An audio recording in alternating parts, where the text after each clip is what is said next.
오늘 우리에게 주시는 하나님의 말씀은 신약성경 고린도후서 4장 7절부터 11절 말씀입니다.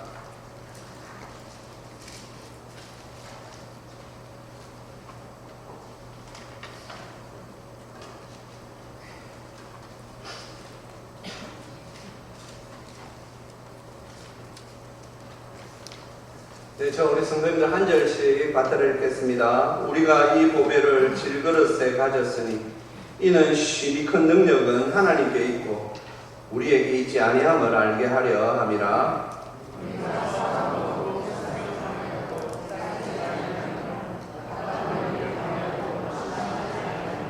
박해를 받아도 버림바 되지 아니하며 거꾸로 뜨림을 당하여도 망하지 아니하고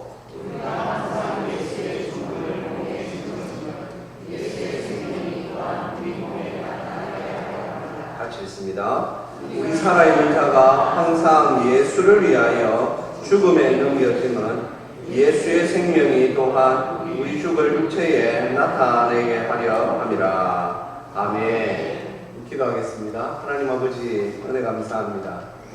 주님, 저희들이 12월을 맞이하였습니다. 우리 주 예수께서 그리스도로 메시아로 이 땅에 오셔서 우리 죄를 위하여 십자가에서 죽으시고 우리의 죄를 다 속량하심으로 말미암아 우리가 또한 주님의 부활과 함께 부활할 수 있는 그 은혜를 우리에게 주시니 감사합니다. 주여, 우리가 이 12월에 우리 주 예수 그리스도를 늘 기억하며 이 한 달을 지내게 하여 주시옵소서. 또한 주여, 우리의 심령이 예수님으로 더욱 뜨거워지게 하여 주시옵소서. 말세지말이라 마지막 때에 사람들의 사랑이 식어가는 이때에 우리 중앙교회 모든 성도들의 심령을 예수 그리스도로 뜨겁게 하여 주셔서 주여, 저희들이 마지막 때에 깨어있는 성도가 되게 하여 주시옵소서. 감사드리오며 우리 주 예수 그리스도의 이름으로 기도합니다. 아멘. 네, 지금으로부터 약 506년 전 1517년 우리가 잘 아는 대로 우리 신앙이 개혁되었습니다. 그전에는 로마 교회에 우리가 속해 있었지만 우리 1517년 우리 독일의 루터 선생님을 중심으로 하여 많은 분들이 이것은 잘못되었다. 우리의 신앙이 지금 잘못된 방향으로 가고 있다. 그렇게 하여서 그분들이 종교 개혁을 일으켰습니다. 성도님들, 그래서 그 종교 개혁이라는 것은 다른 의미가 아니고 돌아가자라는 것입니다. 어디로 돌아갑니까? 초대교회로 돌아가는 것입니다. 그래서 지금도 저 로마교 사람들은 우리를 작은 집이라 자기들이 큰 집이라고 그렇게 말하는데 그건 자기들이 그렇게 말하고 싶어서 그런 거고요. 우리는 교회의 역사를 종교개혁을 이름으로 말미암아 우리 교회의 역사를 초대교회로 이었습니다. 그래서 초대교회의 본을 그대로 다시 받는다. 그래서 개혁을 영어로는 리폼이라고 합니다. 폼을 다시 잡았다라는 것이지요. 어디 폼으로 잡았다는 겁니까? 초대교회 폼으로, 그 좋은 폼으로 다시 잡았다라는 것이지요. 종교개혁을 주도하셨던 분들이 외쳤던 5가지 슬로건, 표와 같은 것이 있었습니다. 라틴어로 솔라라고 합니다. 오직. 한번 올려봐 주시겠어요? 이 5가지 오직을 외쳤어요. 우리 종교개혁을 일으키신 분들이 생각을 해봤습니다. 우리가 지금 보니까 하나님 중심이 아니라 우리가 너무 인간 중심으로 지금 우리가 신앙생활을 하고 있다. 이거 잘못된 거다. 교회가 지금 하나님 중심으로 되어 가야 되는데 인간 중심으로 되어 가고 있다. 이거 잘못된 것이다. 교황이 말이죠, 화려한 모자를 쓰고 말이죠, 지팡이에 보석이 달려있는 그런 망토 옷에 지금도 로마 교황청 얼마나 어마어마합니까? 과연 우리 예수님이 초대교회 성도들이, 우리 사도들이 그렇게 살았습니까? 그렇지 않습니다. 그래서 우리 종교개혁을 일으켰던 분들 5가지 슬로건, 표와 같은 것을 이렇게 외쳤습니다. 솔라 스크립툴라, 오직 성경이다. 우리는 성경보다 높은 거리는 없다. 솔루스 크리스투스, 오직 그리스도만, 솔라 그라티아, 오직 은혜로만, 솔라 피데, 오직 믿음으로만, 솔리데오 그로리아, 오직 하나님께만 영광 돌려야 된다 라고 하여서 이분들이 5가지 이 오직을 외쳤습니다. 성도는 우리 종교개혁을 일으켰던 우리 선조들은요, 오직 하나님만 외친 것입니다. 저기에는 사람이 없습니다. 오직 하나님만, 오직 하나님만. 우리가 지금 마지막 때를 살아간다라고 말합니다. 마지막 때가 되니까 교회가 또 이상한 모습들을 많이 보이고 있습니다. 성도들의 신앙도 하나님만 해야 되는데 하나님만 하지 않는 이 시대가 지금 되었습니다. 그래서 이 교회가 왜 이런 모습이 되었을까? 왜 교회가 이런 모습으로 자꾸 지금 흘러가고 있을까? 과연 성도님들, 우리는 교회의 머리 예수 그리스도십니다 라고 말하지만 사실상 지금 우리 이 교회의 머리가 예수님입니까? 우리 교회의 머리가 예수님입니까? 아, 예, 우리 교회는, 저는 우리 당회, 우리 모든 직분자들이 우리 예수님을 넘어서려고 하지 않습니다. 저는 이것에 대한 자부심이 있습니다. 과연 지금 우리 한국 교회가 보여지고 있는 많은 모습들 중에 우리 교회의 머리가 과연 예수님입니까? 성도님들, 교회의 머리는 예수님이십니다. 교회의 주인은 하나님이십니다. 여기에 우리가 사람을 여기에 끼어들면 안 됩니다. 그런데 많은 지금 신학자들이, 교회 지도자들이 통탄하고 있습니다. 야, 500여 년 전 종교개혁 일으켰던 그때보다 교회가 더 타락했다. 그때 교회가 타락하였다고 하여 우리 종교개혁을 일으켰던 우리 믿음의 선조들이 목숨을 내어놓고 실제로 어마어마하게 많이 죽었습니다. 성도님들.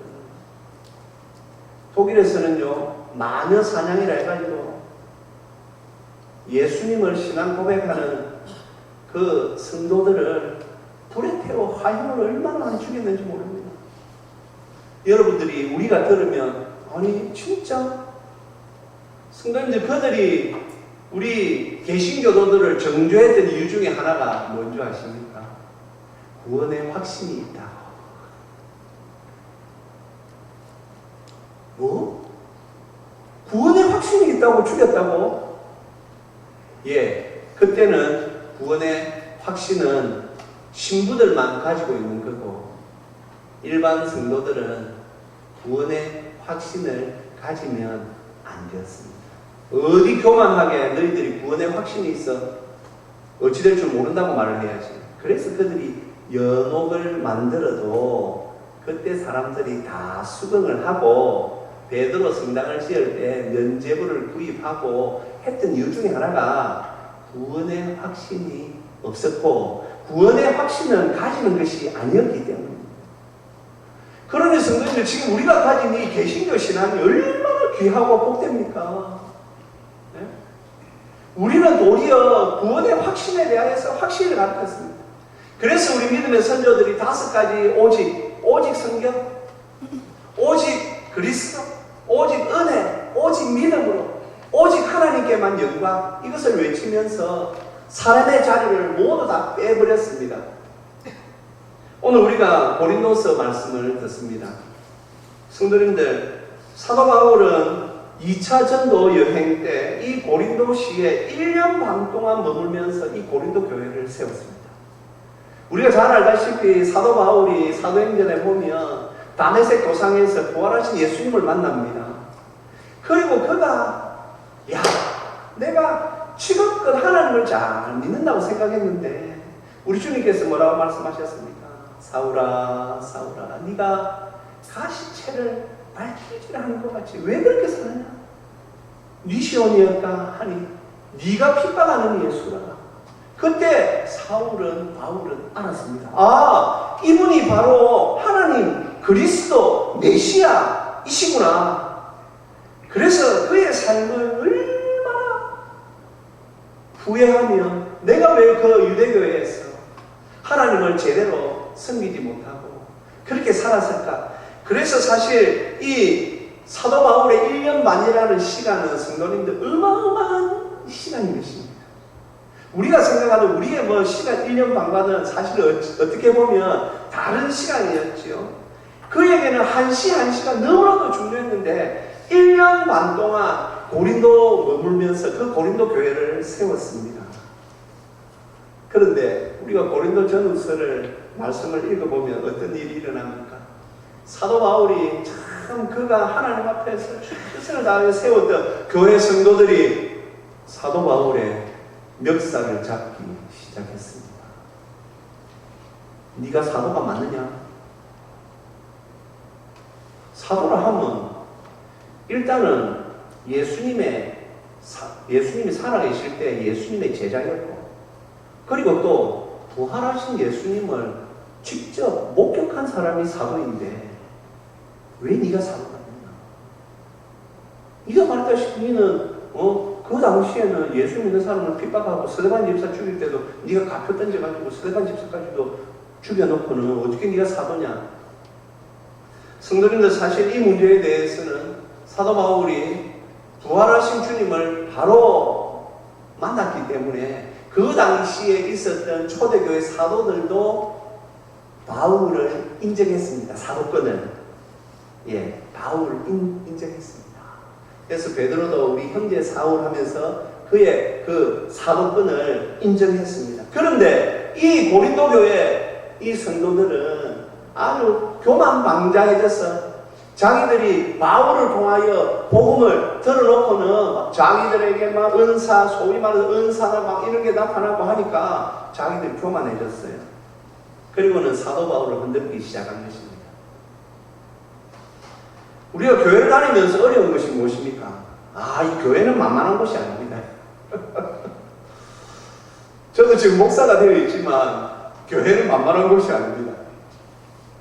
제가 간혹 말씀드리죠. 제 모교회가 제가 고3 때 두 개로 나뉘어졌습니다. 그때 속된 표현으로 5만 골을 달았습니다.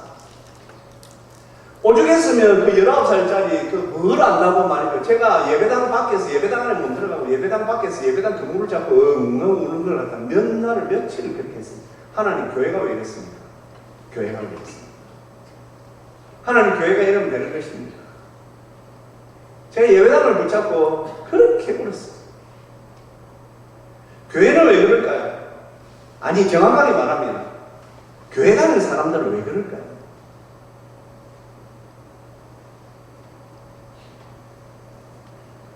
제 선배 중에 교회에서 너무 힘드니까 그 전에 지냈던 부교육자로 계셨던 목사님한테 한번 힘들다고 전화를 했답니다. 목사님, 교회 못 다니겠어요. 너무 힘들어요. 그래요. 집사님 뭐가 그리 힘들어요? 이런 것도 힘들고 저런 것도 힘들고 저런 것도 힘듭니다. 그렇죠. 맞아요. 교회 힘들어요. 그래서 나도 다음에 은퇴하면 교회 안 다니려고 그래요. 목사님이 그랬더니 집사님이 갑자기 그 말을 듣고, 아니 목사님 교회를 안 다닌다고 됩니까? 우리 당신도 뭐 교회 다니기 싫다는데 뭐 내가 지금 안 다닌다는 다음에 은퇴하고 교회 안 다니기를 하는데, 그러면 안 되지요 목사님 그러면 안 되지요. 그래서 마무리는 아름답게, 그래 우리 그럼에도 교회 열심히 다니면서 하나님 사랑합시다 하고 마무리 지었답니다.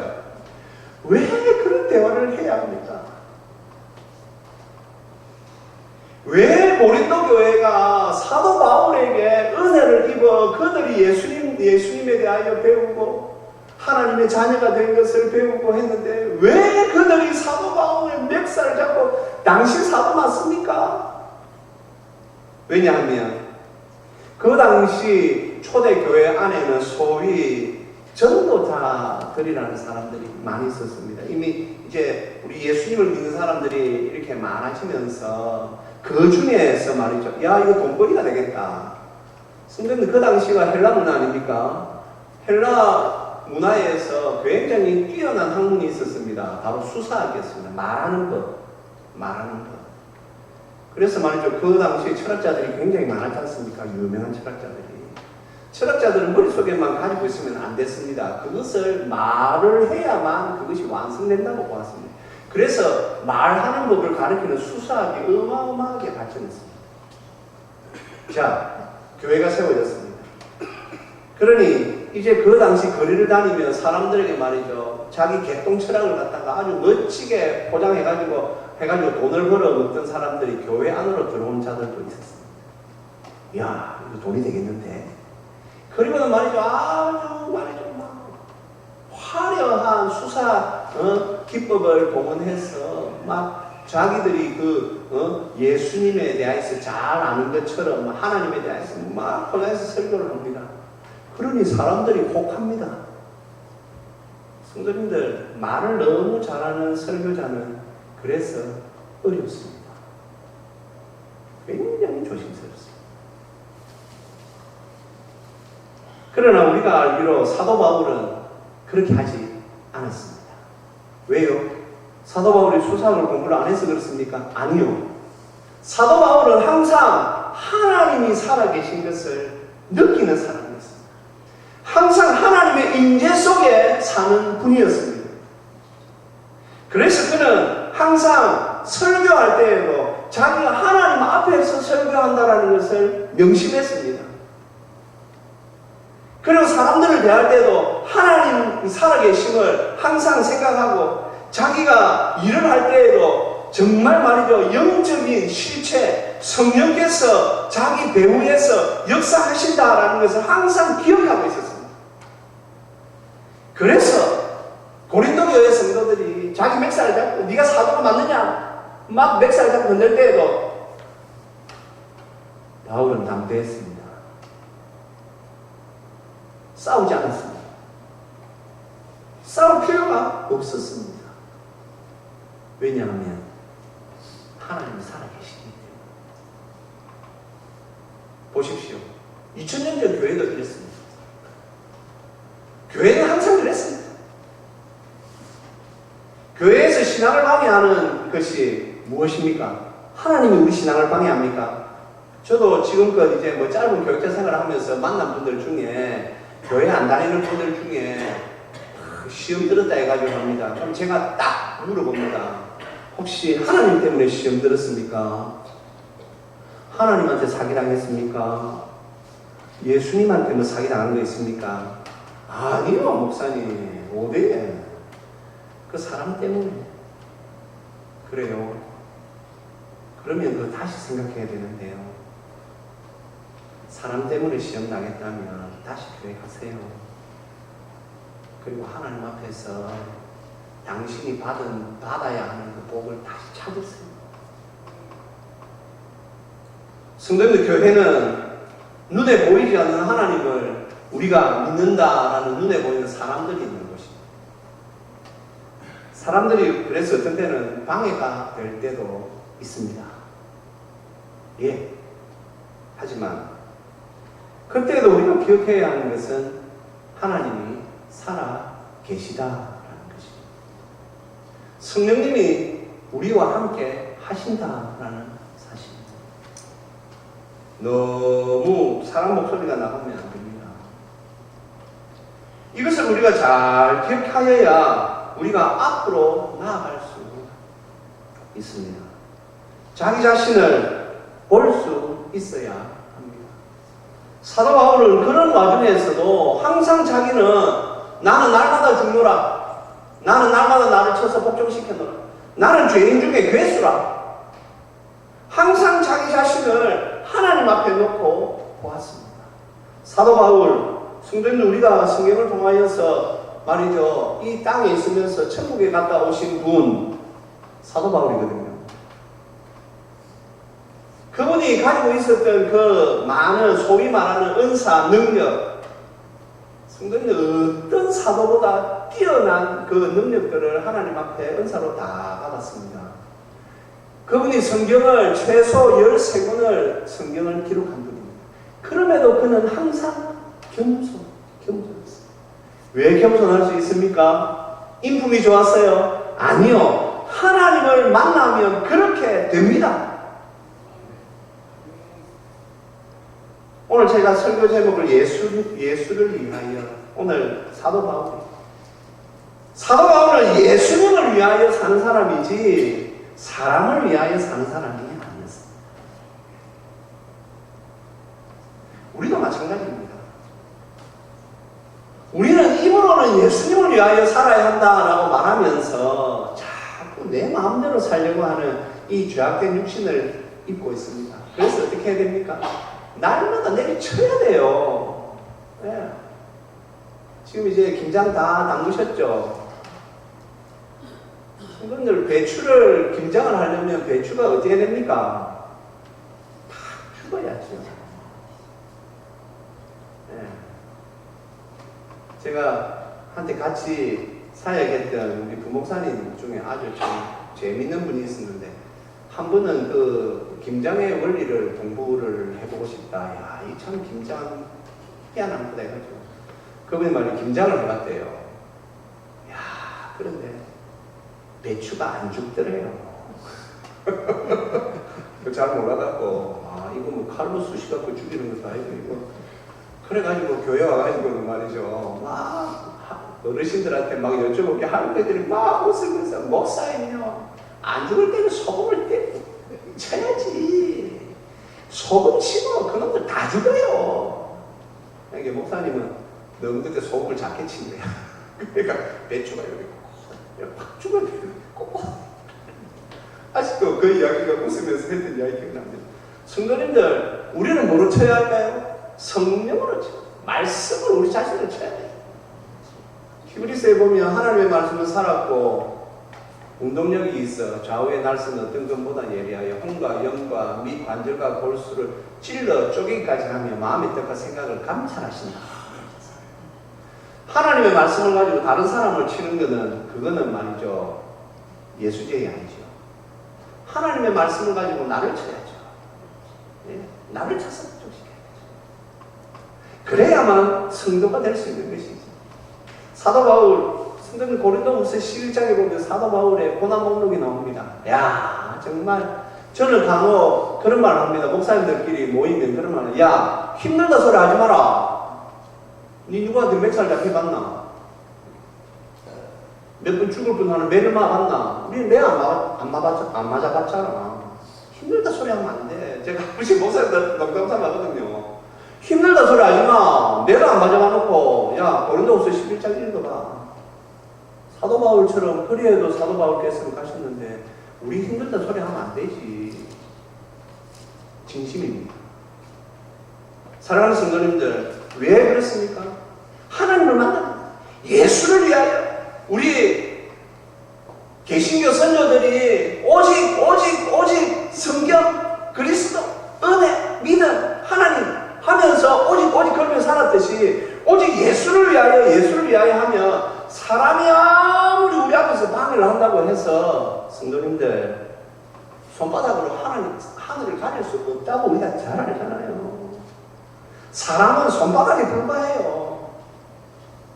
사람이 손바닥에 하늘을 못 가리듯이 사람이 하나님을 가릴 수 없습니다. 그런데 우리가 자꾸 말이죠, 사람 쪽으로 붙으니까 하나님이 안 보이는 거예요. 오늘 사도 바울도 자기가 그 인생에서 1년 반을 그 교회를 세우기 위하여 했음에도 불구하고 그 교인들로부터 소위 우리가 인간적으로 말하면 배신당한 거나 마찬가지잖아요.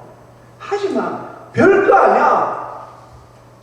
아, 인간은 원래 그럴 수 있어. 성도님들, 마음 단단히 먹으세요. 아무 데나 시험 들고 그러면 안 돼요. 아무 데나 시험 들고 그러지 말고. 조금 어려울 때 있어요. 마음이 약해질 수도 있어요. 하지만 언제든지 하나님을 다시 바라보고 내가 예수를 위하여 사는 사람이지, 그러면서 다시 일어나야 합니다. 다시 일어나요. 사람한테 뭐 시험 당했니, 실족 당했니, 그런 말 하는 거 사실은 신앙적이지 않습니다. 죄송합니다. 제가 너무 딱 잘라 말하는 것 같아서. 하지만 맞습니다. 제가 살아가고 그렇더라고요. 제가 자랑하는 게 아닙니다. 저도 사실 나이 20살, 21살 때 교회에서 온갖 일을 다 당해봤어요. 제 부모님 교회 안 다니는데 교회 갔는데 목사님이 제 인사를 안 받아요. 1년 동안. 그 교회 계속 다닐 수 있을까요? 목사님이 아는 척도 안 해요. 1년 동안. 제가 싸워가지고 나간 교회에 갔다가 다시 돌아왔거든요. 다시 돌아왔거든요. 올라고 온 게 아니라 고학원 이제 뭐 하나님께서 신학도 안 하고 함께 하나님께서 저를 고학원으로 몰아넣으셨는데 그 고학원이 교회하고 연결되어 있었어요. 그 고학원 공부를 하려면 그 교회 다시 와야 돼. 우리 목교회 다시 와야 돼. 할 수 없이 왔어요. 간다고 그쪽 교회 목사님한테 욕 개명이 듣고 교회 오니까 이 교회에서 말이죠. 우리 내 목회 목사님 내 친구 아버지인데 와 1년 동안 아예 안 쳐다보시더만은요. 이 배신자 그렇다고. 그래도 목사님, 그래도 성도님들 마음에 하나도 성감이 없었습니다. 왜냐고요? 죄송합니다. 저 하나님 사랑하고 하나님 믿거든요. 저 그래도 제 마음속에 예수를 위하여 그거 하나로 사실은 그때 살았거든요. 목사님이 좀 아는 체 안 해주시면 그래도 목사님 아는 체 언젠가는 아는 체 해주시겠지만 1년 지나니까 아는 체 해주시지만요. 아, 그런 거예요. 별거 아니에요. 뭐 시험 그런 거 별거 아니에요. 시험 잘 치면 돼요. 그런데 마음을 아예 딱 못 칠 걸로 막 시험 들기라고 막 내가 시험 들기다, 시험 들기다. 그러면 시험 딱 듭니다. 그런데 제가 안 하고 와서 아유 야 별거 아니다. 그러면 시험 안 들더라고요. 제가 그런 성도님들 많이 옵니다. 힘내야 돼요. 그러면 어떻게 이렇게까지 할 수 있을까요? 예, 오늘 사도 바울께서 7절 말씀 한번 올려봐 주세요. 우리 7절 말씀을 같이 한번 읽어보겠습니다. 우리가 이 보배를 질그릇에 가졌으니 이는 심히 큰 능력은 하나님께 있고 우리에게 있지 아니함을 알게 하려 함이라. 아멘. 성도님들 질그릇 말 그대로 2000년 전에 이스라엘 사회에서는 질그릇을 사용했습니다.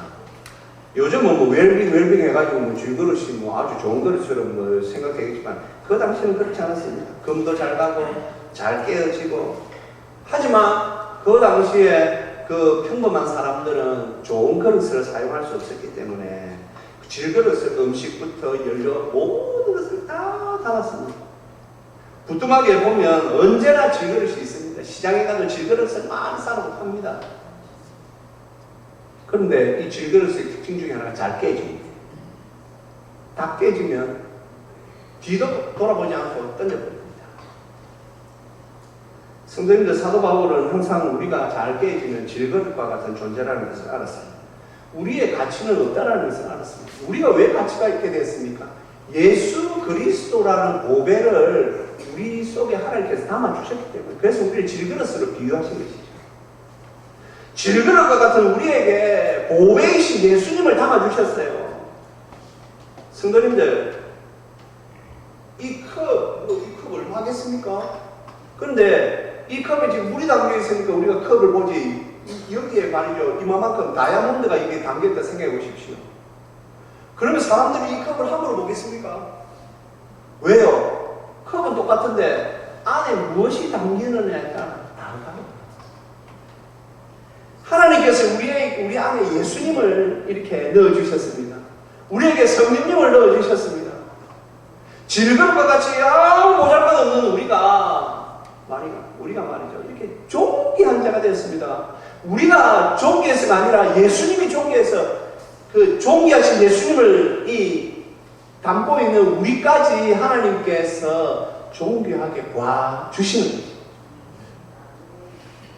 사랑하는 성도님들, 사도 바울이 왜 그 어렵고 험난한 상황 가운데에서도 그렇게 오직 예수를 위하여 살 수 있었느냐? 항상 이 예수님이 확인되었기 때문입니다. 우리가 지금 하나님을 믿는 성도로 예수님을 믿는 성도로서 살아갈 때 우리가 항상 확인해야 될 것이 무엇입니까? 내 안에 예수님이 계신 것, 이것을 확인해야 합니다. 내 안에 예수님이 계셔야만 내가 내 자존감도 올라가고 어떠한 시험도 우리가 그것을 이겨낼 수도 있고 더 나아가 하나님의 영광을 위하여 라고 우리가 나아갈 수 있게 되는 것이지요.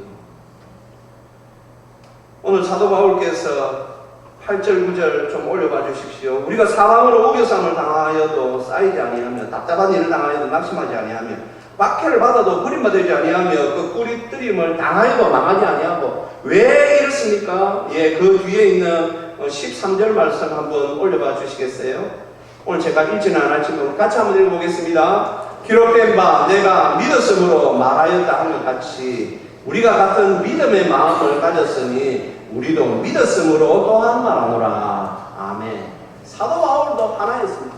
믿음으로 우리의 삶도 믿음으로 사랑하는 성도님들, 12월을 우리가 지내고 있습니다. 우리에게 있어서 우리의 삶에 올 한 해를 돌아볼 때 우리는 예수를 위하여 내가 지금 어떻게 살고 있는지, 성도님들 지금 어떻게 살고 있으십니까? 나는 지금 예수를 위하여 바로 살고 있습니까? 나는 지금 예수를 위하여 제대로 살고 있습니까? 뒤돌아보셔야 합니다. 혹 마음의 어려움과 그런 것으로 지금 힘들어 하시는 분들이 있으니까 다시 생각하십시오. 예수님을 확인하십시오. 내 안에 예수님이 계신 것을 확인하십시오. 그리고 나아가십시오. 소명 하나님께서 불러주셨다지요. 하나님께서 불러주신 성도는 어떤 일이 있더라도 좌절하거나 쓰러지지 않습니다. 다시 한번 하나님이 나를 불러주셨지. 잘 기억하시면서 우리 믿음으로 더욱 정진하시는 저 우리 모두가 되시기를 주님의 이름으로 축복합니다. 네, 우리 함께 찬양하면서 성도님들 우리의 신앙을 더욱 조금 더 당당하게 해서 하나님 앞에 나아갈 필요가 있습니다. 주님 나를 부르셨으니 주님 나를 부르셨으니 내 모든 영성 주만 위에 바칩니다.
주만 찬양하렵니다.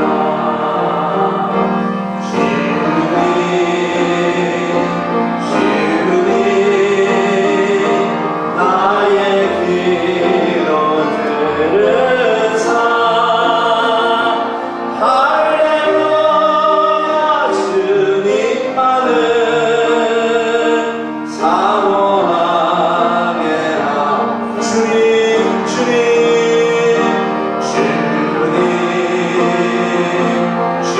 주님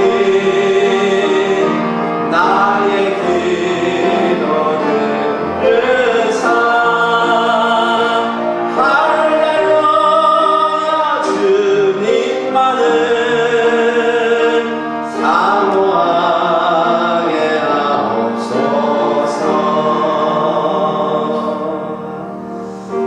사랑하는 성도님들, 예수를 위하여 얼마나 좋습니까? 내가 예수를 위하여 산 사람이다, 이렇게 고백하십니까? 그렇다면 조금 더 단단한 믿음으로 서 있어야 합니다. 아직까지 우리가 완전 말세는 아닌 것처럼 우리가 지금 살아가고 있지 않습니까? 앞으로 어떤 일이 더 있을지 모릅니다. 예수를 위하여 나는 이 거룩한 믿음으로 단단하여지지 아니하면 회파에 휩쓸릴 수 있습니다. 이 시간 우리가 이 말씀을 생각하며 주여 제가 예수를 위하여 제가 더욱 믿음으로 나아가게 하여 주시옵소서. 우리 말씀을 생각하며 우리 함께 기도하시겠습니다.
아버지 하나님, 은혜 감사합니다. 주님, 저희들을 성령으로 더욱 충만케 하여 주시옵소서. 예수를 위하여 이 고백이 우리의 고백이 되게 하여 주셔서 이 마지막 때에 예수를 위하여 살아가는 성도가 되게 하여 주시옵소서. 예수를 위하여 나를 버리게 하여 주시옵소서. 예수를 위하여 나를 치게 하여 주시옵소서. 오직 하나님의 영광을 위하여 방해되는 모든 것들을 내려놓고 버리고 예수를 위하여 살아가는 복된 성도들 되게 하여 주시옵소서. 감사드리오며 우리 주 예수 그리스도의 이름으로 기도합니다. 아멘.